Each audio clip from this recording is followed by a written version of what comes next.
تخيل كده إن في مكان على الخريطة ومش دولة كبيرة ولا جيش ضخم وحتى مش عاصمة عالمية، لكن لو المكان ده اتعطل العالم كله يتوتر.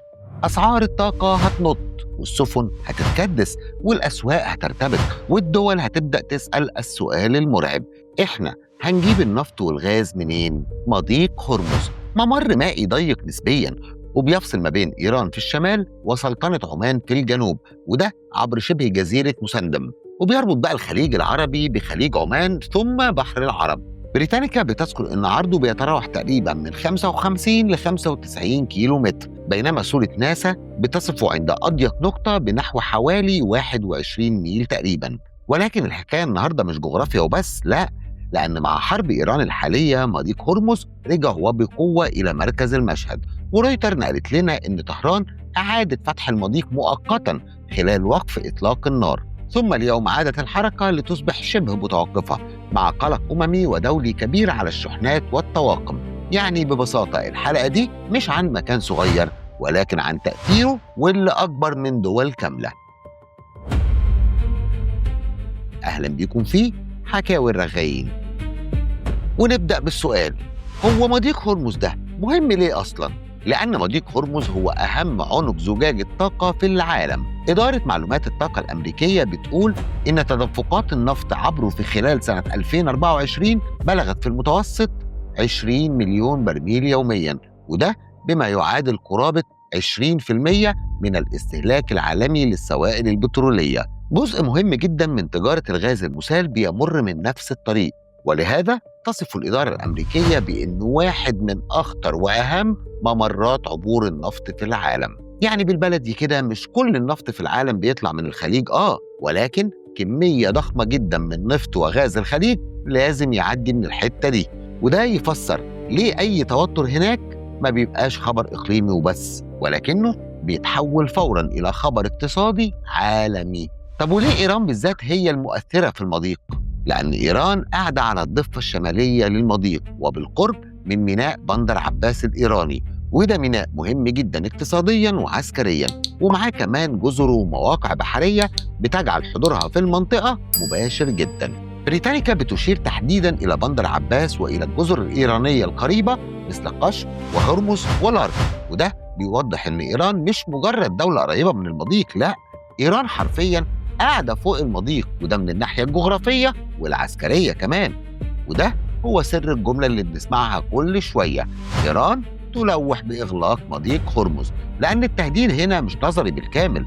صحيح إن الإغلاق الكامل صعب جدا ومكلف، ولكن مجرد قدرة إيران على التعطيل أو التهديد أو حتى رفع المخاطر ده بيكفي جدا علشان الأسواق ترتعش. والدليل إن رويتر بتقول إن خلال أيام الحرب الحالية مجرد القيود الإيرانية والاشتباكات البحرية خلت الحركة تهبط من 140 سفينة يومياً إلى فقط 3 سفن. طيب ولما ده يحصل بقى إزاي العالم كله بيتوجع؟ لأن الطاقة ما بتمشيش بالكلام، بتمشي في السفن والناقلات والمواني والتأمين والممرات الآمنة. ولكن أول بقى ما المرور في هرمز يتعطل التأثير ما بيفضلش عند الخليج وبس، ده بيمتد فوراً إلى الأسعار والتأمين البحري وكمان تكاليف الشحن وسلاسل الإمداد. وكالة رويتر نقلت عن رئيس وكالة الطاقة الدولية إن الحرب المرتبطة بإيران أدت إلى أكبر أزمة طاقة في التاريخ، وإن الأزمة دي تفاقمت بسبب تعطل إمدادات النفط والغاز والاضطراب الشديد في هرمز. يعني لو عايز تبسطها كده، مضيق هرمز مش مجرد بحر، لا، ده صمام، ولو الصمام اتخنق العالم كله هيتخنق. ومش لازم تبقى دولة مستوردة مباشرة من الخليج علشان تتأثر، يكفي إن السوق العالمي نفسه يتوتر والأسعار تتحرك والناس بقى تبدأ تشتري ولكن بخوف. طب إيه علاقة ده بقى بحرب إيران الحالية؟ العلاقة مباشرة جدا. رويتر وصفت خلال مارس وإبريل 2026 إن الحرب المتصاعدة مع إيران وما يتبعها بقى من ضربات متبادلة وتعطيل للبنية التحتية والطاقة أدت إلى اضطراب واسع في تدفقات النفط والغاز في المنطقة. وفي 17 إبريل قالت الوكالة إن إيران أعلنت فتح المضيق خلال هدنة قصيرة وبوساطة أمريكية قبل أن تعود الأوضاع وتتدهور من جديد. ومن كام يوم كده رويتر قالت إن المرور لا يزال متوقفاً إلى حد كبير مع عشرات الناقلات المحاصرة وآلاف البحارة العالقين. المسألة مش إن المضيق خطر في المطلق، لأ، ولكن إن كل حرب مع إيران تقريبا هتعيد طرح نفس السؤال: هل هرمز سيظل مفتوحا أم يتحول إلى ساحة معركة؟ وهنا بقى نسأل أهم سؤال في الفيديو النهاردة: هل إغلاق هرمز مسألة سهلة يعني؟ والإجابة لأ طبعا، ودي نقطة مهمة جدا، لأن ناس كتير بتتصور إن إيران بزرار واحد كده تقفل المضيق وخلاص، ولكن الحقيقة أعقد من كده.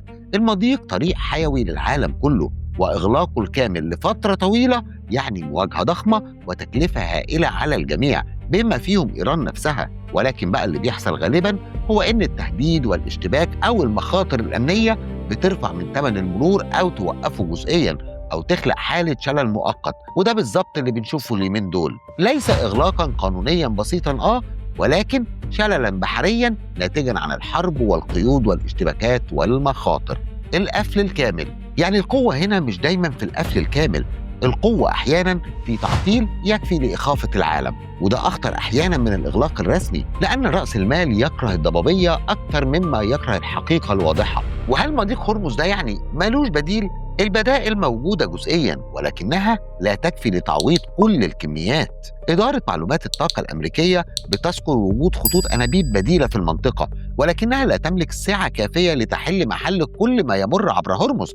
لهذا يظل المضيق حاسما حتى مع وجود بعض مسارات الالتفاف.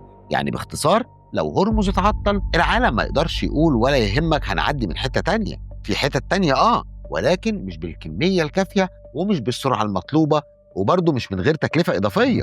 وفي النهاية أحب أقول لكم إن مضيق هرمز مش مهم لأنه ضيق، ولكنه مهم لأن العالم يمر من خلاله، ودي فعلا ملخص الحكاية. المضيق في الجغرافيا مجرد ممر، ولكن في السياسة هو ورقة ضغط، وفي الاقتصاد هو شريان طاقة، وفي الحرب الحالية صار مرة أخرى خط تماس ما بين إيران وبين العالم.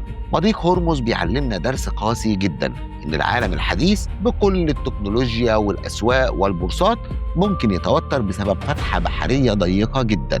وفي لحظات حرب إيران الحالية الحكاية ظهرت بوضوح أكتر من أي وقت تاني. مكان صغير ولكن عليه نفط وغاز وسفن وأساطيل وحسابات دول وأسعار عالم. رويتر بتقول إن الحركة ما زالت معطلة وبشدة، ووكالة الطاقة الدولية ترى أن العالم يعيش أزمة غير مسبوقة بسبب هذه الحرب. يعني لو سألت ليه مضيق هرمز مهم، الإجابة مش لأنه مضيق، ولكن الإجابة لأنه المكان اللي فيه الجغرافيا بتتحول لسلاح. أهلا بيكم في حكاوي الرغايين.